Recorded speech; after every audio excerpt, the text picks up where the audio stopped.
un petit peu sur cette affaire de la charte de Venise parce qu'on est au cœur du sujet. J'en veux pour preuve ce que dit la Tribune de l'Art. Personne ici ne contestera la Tribune de l'Art, qui est une référence dans ce domaine, qui précise par un tweet récent: une fois de plus, le ministre et la rapporteure racontent n'importe quoi avec la charte de Venise. Invraisemblable. Effectivement, quand on regarde et on relit l'article 11 que vous nous avez lu, je vais le relire. Les apports valables de toutes les époques à l'édification d'un monument doivent être respectés. Ça veut dire quoi? Ça veut dire que l'apport du XIIIe siècle doit être respecté, mais également l'apport du XIXe, c'est-à-dire la flèche. C'est-à-dire qu'il n'est pas question de faire une restauration qui soit en l'état du XIIIe, en quelque sorte. Il est question de faire une restauration en l'état du 15 avril au matin.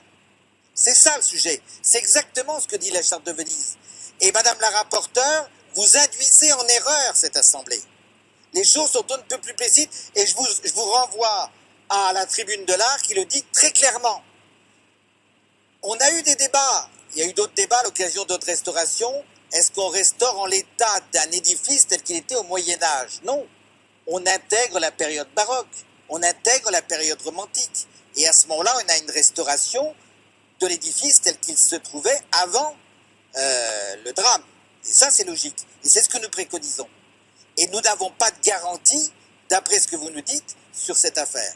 Donc, monsieur le ministre, moi, ce que je souhaite, c'est qu'on ne fasse pas n'importe quoi. Nos compatriotes vont donner de l'argent. Pour beaucoup d'entre eux, ils vont donner sur leur nécessaire, parce qu'il y a des dons de gens très modestes. Ces gens-là ont une exigence. Ils veulent retrouver Notre-Dame telle qu'ils l'ont connue. Eh bien, respectons cette volonté.